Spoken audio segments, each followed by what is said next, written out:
the Albert and Billy Show. In a world that moves too fast, where everything is polished, packaged, and pushed out by the algorithm, sometimes the thing people hold on to most is the thing that feels real. Not louder, not faster, not bigger, just real. From a tiny town in Tennessee, a weekly local talk show, part community bulletin, part front porch conversation, part family reunion, somehow found its way across the world. This is the story of a grandson and his grandfather, a radio loom, a small town audience, and a show that became something that no one expected. It didn't begin with a grand strategy. There was no media rollout, no consultants, no branding deck. It began the way that many good things do in small towns, because somebody knew somebody, and somebody had an idea. I had to think about it for a minute, but it's longer than I thought. We've actually been doing the show for 9 years now, because it started in 2016. It definitely wasn't planned.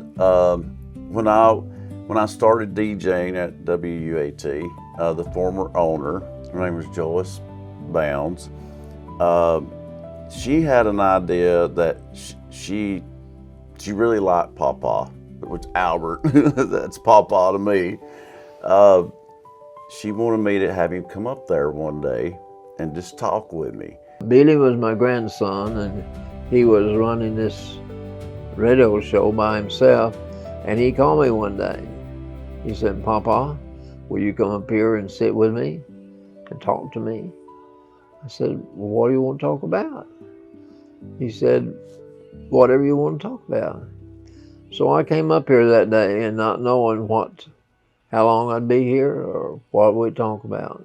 Albert came in to talk history, the history of Pikeville, the history of Bledsoe County, what used to be there, what used to matter, what people remembered. What was supposed to be a one-time conversation became a weekly invitation. Lest people get mixed up, I'm Albert.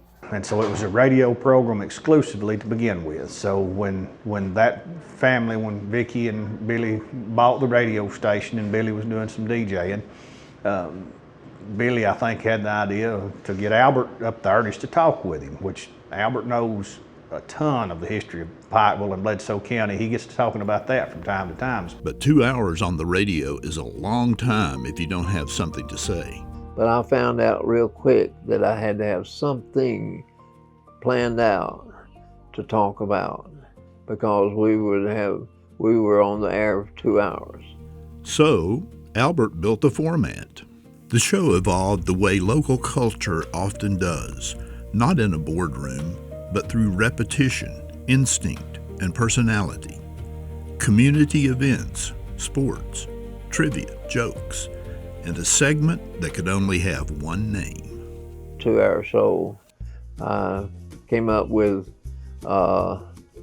sports, trivia, and Albertology. I called it that because that way I could talk about anything I want to talk about. There's a sports section. And then later on, though, I'll have to say, there's a part called Albertology. We named that after him.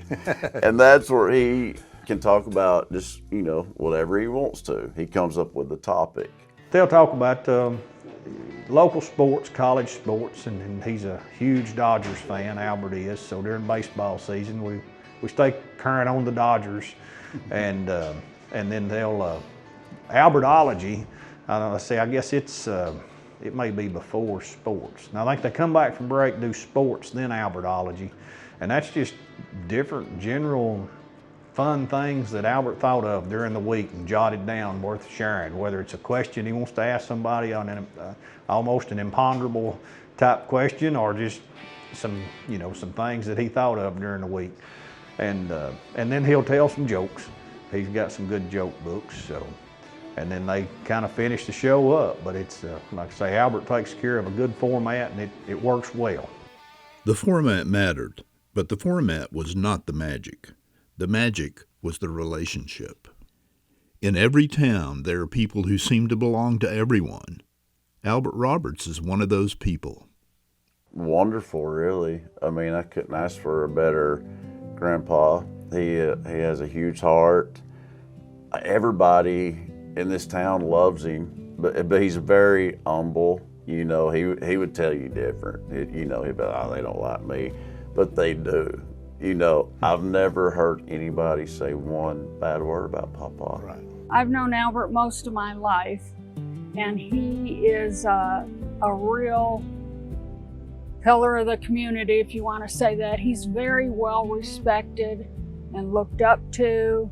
It's been a great asset to our county, the whole valley. And, you know, it's very informative. They keep you up on current events. They talk about things that people sit around on the front porch used to and talk about. And I guess that's why people love it so much. It takes a lot of people back to the old times. They said, you know, we used to sit around and my dad would quiz us on things and we'd talk about different things going on and stuff. And I think it kind of brings them back to their childhood. You know, that may be kind of, people might not look at it that way, but it does, you know, I think it does. Right. And where you gonna find that at anywhere else except in Bledsoe County? And it's very unique that you see a grandfather and grandson that sits and does it. The humor they have is just wonderful. The trivia questions that Albert comes up with and things, it puts you to test for sure. And the way they carry on, I love to hear Billy laugh.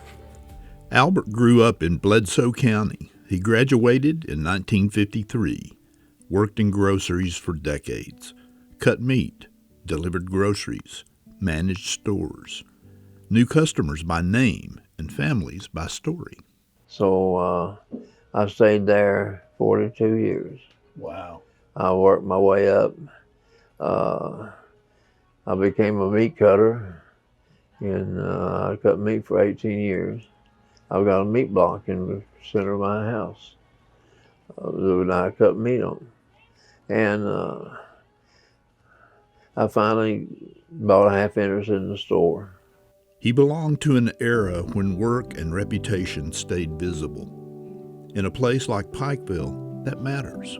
His whole life, basically, he was in the grocery business. Oh. And he used to co-own a grocery store. A lot of men of that era, that's where they worked, on the weekends or whatever, fit in with their school schedule. Billy belonged to a different era, but not a separate one. He had the voice for radio, people told him. He resisted at first. I know Joyce Bounds and Dr. Bounds, you know, my whole life. And every time I would see her out in public or something, you know, she would tell me, you've got to work in radio. She said, Billy, you have the voice for it. You need to do that. And I wish I'd have listened to her sooner because I appreciate the compliment, but I didn't do it at first. But the third time that she told me that, you know, I said, you know what? Okay, I'll give this a try, you know, because she was pretty adamant about it. She said, you've got to do this. You're born for this. And so I said, okay, I'll give it a try. And once I started, I loved it. I've told him many times, he came up with what I think is the perfect radio voice. There's just something about his voice that I think really shines. One man brought history. One man brought energy. What audiences found was chemistry. They've got such great chemistry, not just that they are, grandson and grandfather, but the chemistry, you know, that they carry and cut up and carry on. Did they ever crack up on air? Oh yeah, they crack up a lot. That's Albert says he hears a lot of people tell him that they watch the show just to hear Billy laugh. You can't script affection like that, and you can't fake time. The show might have remained a radio favorite, but then the town's cable channel saw what local listeners already knew. We just done a few broadcasts on radio, and it was a hit. And then BTC Fiber, you know, come to us and ask us about being on television. I manage our local TV station, which is Channel 18. We tagged it Valley TV, but now we consider it more BTC Fiber TV. We have a YouTube channel that goes with it, so anything that's not under copyright issue or anything like that, we share that video content on our YouTube channel as well. What had once been heard could now be seen, and what had once felt local could now travel. They talk about a lot of things going on with the community. They like to have guests on, so when people are trying to promote things that are going on in the community, they try to get them on and let people, you know, feature what's going on right here in Bledsoe County or Pikeville. And Billy really likes to go on site, goes to different places and film. That's something he really enjoys. The visual language remains simple: a small control room, 2 chairs, a desk, the occasional guest. No glossy set, no overproduced spectacle, just presence. It's amazing to do it right there inside the radio station, looking out and seeing people drive down the road as they're talking, and you could be listening live, and that's such a neat experience. People would be surprised at how small that control room is. And yet, from that little room, the reach kept growing. At first, the numbers seemed impossible. A local talk show in rural Tennessee was drawing audiences that many national productions would envy. According to YouTube, the show regularly draws 20, 30,000 views. Yes. But however, there have been some episodes that have gone off the charts. I know. There was one episode that according to YouTube, reached over 800,000 views. How do you explain that? I can't. I really, that is so mind-blowing to me and Papa, you know what I'm saying? Because we never thought it would turn into what it has. I don't have any explanation for it. So just kind of depends on who he's got on and the reach that they're willing to share. Billy had told me at one time that they had letters from other countries, and that was just amazing to me to think that they had that much of a reach. But now we've got some from like Ireland and England, got some from Canada, so you know I can understand them and I'll write back to them. There's a guy from North Dakota, a huge fan. He may be our #1 fan. You know, he watches all the time, and he sends letters all the time, and I'll answer him. And you know, we've actually become friends. The show had become both deeply local and strangely universal. I think they've tapped into small town community, a feeling that everybody is looking for now, a sense of community and bringing people together. That may be the mystery solved. Not virility, not novelty, but recognition. People do not only watch to learn, sometimes they watch to remember. To call the Albert and Billy Show a talk show is true, but incomplete. It's also a record of a place, a weekly bulletin of a town speaking to itself. It's very informative. They keep you up on current events. Their community happenings, and then the little stories they tell. I don't think there's anybody that cannot not relate to it in some shape, form, or fashion. Be local. Right. Be local. Because I don't ever mention anything locally. It's one of the paradoxes of the show. The more local it becomes, the broader its appeal. In a media culture obsessed with scale, the Albert and Billy Show grows by staying specific. As the audience grew, so did the possibilities. In the fall of 2018, you passed the 100th episode mark. Yes. And you filmed that in front of a live audience. What was that like, doing in front of a live audience as opposed to just being in a room by yourself? Right, totally different, and I absolutely loved it. I was on their 100th show and was happy to be back for their 200th show. What I'd love to see them do some shows there with live audience. Right. Live audience. You get the crowd responds, the crowd noise, and I think I think they would want to do that. If they're going out to do an interview, I think you get more interaction with the interviewer if you're at their spot. It breaks it up, gives you a different backdrop, change of scenery. The show is portable in that way. Take it to a stage, a courthouse, a studio, a local business. It still works because the set is not the room. The set is the relationship. Regularly, they do 10, 20,000 views on YouTube, but some of them have been over 100, and there was one episode that went to over 800,000 views. How do you explain that? It's just mind-blowing. Was that the 200th episode, I believe? I believe it was. Yes, that was the one where my great-nephew was crying in the beginning of it, because me and my family, we went to the episode because, they had it in-house and people could come. And we really enjoyed that. But yes, I remember that episode, and it's just mind-blowing that so many people would be looking at two individuals from a real small town like we have, here. And it's just amazing. It's mind-blowing to me. No long-running show escapes change. And in this story, time is not an abstract idea. It's visible, personal, tender. I've hosted a few times, co-hosted a few times with him, and unfortunately it's been for when Albert has been sick. So I hate that. I've enjoyed my time there doing that with Billy. I hate that I've never got to film with Albert. They've talked about coming in as a special guest, but they've got, of course, way more interesting people that can do that. But I hate where Albert's health has declined, and as we age, that's an expected thing, and so it's changed. The whole process of the show has changed. Yeah, as long as Albert's health lasts, it's gonna continue to be. Well, it's hard for me right now, but it wasn't when I first started, because we'd go to different places, and I always enjoyed that. A documentary about this show cannot avoid the quiet truth at its center. One reason Billy began doing all this was memory.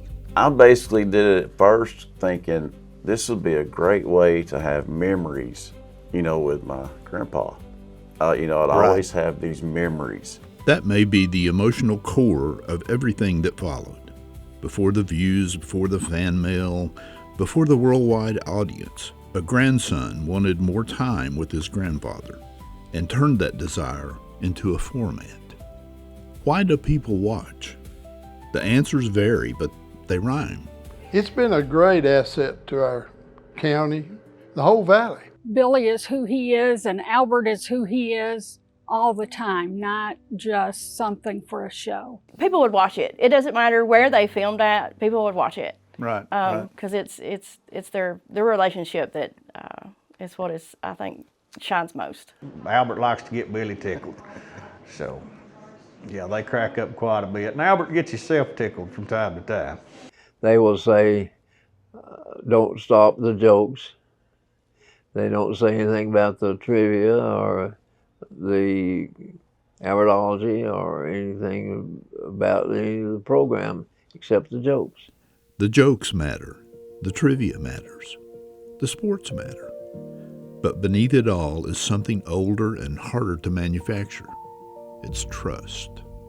This idea of a small town it's not too small, because people know you, and there's advantages and disadvantages in being in a small town, but I think the advantages far outweigh the disadvantages. A small town remembers you. Sometimes that can feel limiting. Sometimes it can feel like love. I took a woman to the doctor in Chattanooga one time, and we were going in Erlanger, and I heard someone say, "You're Albert." They recognized me in Chattanooga. I do not know how, but it had to be that television show. Legacy is often misunderstood. People think it means monuments or institutions or numbers. Sometimes legacy is smaller than that and stronger. It can be a voice people recognize, a laugh they wait to hear, a rhythm of conversation that reminds them who they are. The Albert and Billy Show is not only a local success story, it is a record of affection, a living archive of Pikeville and Bledsoe County, a testimony that community, when it is genuine, still travels. Very grateful, though. Very, very grateful. I'm still in shock over it, really. I can't believe that many people watch this old man. Maybe they don't watch because he's an old man. Maybe they watch because he reminds them of someone who knew the town, someone who stayed, someone who joked at the end of the day because that was reason enough. I just wish they were getting paid good for it. Absolutely. I agree with that. I'm going to tell you something. There's a whole lot of TV shows that's getting some big money that's sure not as good as this one is. In a little room in Tennessee, the cameras still roll. A grandson still turns to his grandfather, and week after week they talk. About sports, about the town, about whatever Albert wrote down that week, about things that matter and things that don't, except in the way they make people smile. And maybe that is the whole story. Not that a small-town show found the world, but that in finding this show, people found something they feared had gone missing. A slower voice, a familiar face, a conversation with a room in it, a little proof that the old ways of being together still have life left in them. Since this story was first told, Pikeville has said goodbye to one of its most beloved voices. Albert Paul Roberts passed away at the age of 91, surrounded by the love of family and the promise of eternal life. To many, he was the warm and familiar face of the Albert and Billy Show. To others, he was the grocer who knew generations by name, a teacher, a deacon, a neighbor, and a friend. This is a little, I called up some people and said, hey, give me 5 words of what Albert Roberts means to you. So these are some of the words they gave. And as you can see, it's all rooted in Christ and how it's grown over the years and what it means. This will hang in the library too. And then I've got an extra one for you to take home with you. But this is a little something that just tells what we see in you and have seen in you in the years, and we really appreciate it. At 14 years old, Albert accepted the Lord Jesus Christ as his Savior, beginning a lifelong walk of faith. For 55 years, he served faithfully at First Southern Baptist Church as a Sunday school teacher, a training union teacher, an RA teacher, and a deacon. His life was not just lived, it was given. In 1953, he married the love of his life, Carolyn Curtis. Together, they built a home, a family, and a life rooted in devotion. For 60 years, they walked side by side. He is remembered by his daughters, Vicki and Paula, by his grandchildren, including Billy Bridges, and by the generations that followed. Albert loved the simple things: fishing, playing rook, time with family, and the Dodgers faithfully, all the way back to Brooklyn. He spent decades serving his community, in the grocery store, at the funeral home, at the high school, and in one small radio room, where a conversation became something that the world would hear. But perhaps the most visible part of his later years was the bond he shared with his grandson. What began as a simple idea, a way to spend time together, became a record of love. Wherever they went, people recognized them, not because they chased attention, but because they gave something freely: joy, laughter, presence. Albert often said the 3 sweetest words you can hear are home, heaven, and mama. Now, those words feel less like a saying and more like a destination. He is home, he is in heaven, and he is remembered. And somewhere in the echoes of every episode, that conversation continues. Shouldn't I wear a tie? You go right ahead, but I'm not going to. I knew you would. I can't stand wearing a tie. Preacher asked me the other day, we were having Bible study for the inmates. He said, why do you always wear a tie? I said, I've got 60 of them. A woman walked into a doctor's office with both her ears burned. And the doctor said, what happened? Someone's been talking about her. While I was ironing my blouse, the phone rang. And I picked up the iron instead of the phone. That explains one ear, but what about the other ear? For real? The jerk called again. Who is not hungry on Thanksgiving? I don't know. The turkey, they're already stuffed. I had a. The average person owns 25 t-shirts. Really? How many do you own? You don't own 25. First name in cheesecake. When you go to the store to buy a cheesecake, what brand do you find is the prominent Most one? popular, maybe. Brand? Like, not the flavor, but the brand. The brand of who makes it? God, Lifeline. I can only think of a style like New York cheesecake or Okay, yeah. but it's a woman's name and it's two names. Marie Callender. That's a good guess. That's a good guess. That's the chicken pot pie. Okay. That's all I got. I'm sorry. Sarah. Oh, Sarah Lee. Sarah Lee. Oh, I did. Okay, There so you go. Sarah Lee cheesecake. So There you go. Lobsters would be proud of themselves if they knew how expensive they were.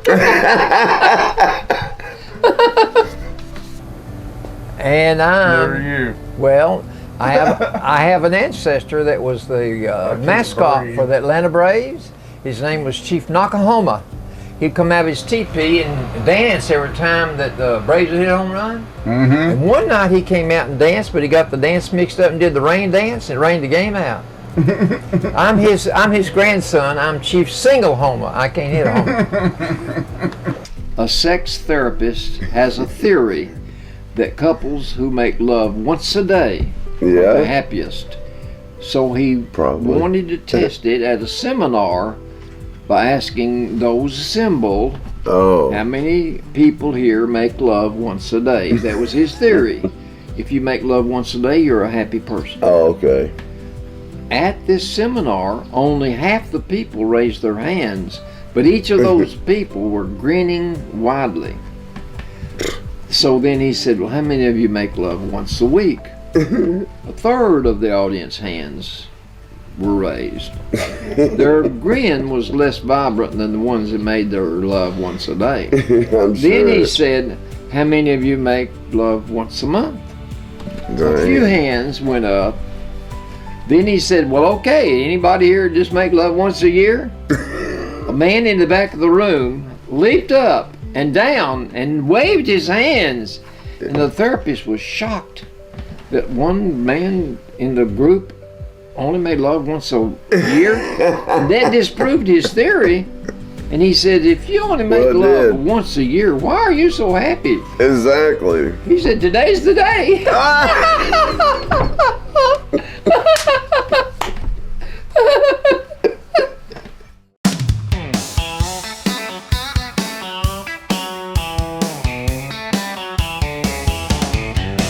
It's time for the Albert and Billy Show, where the fun and laughter always flow.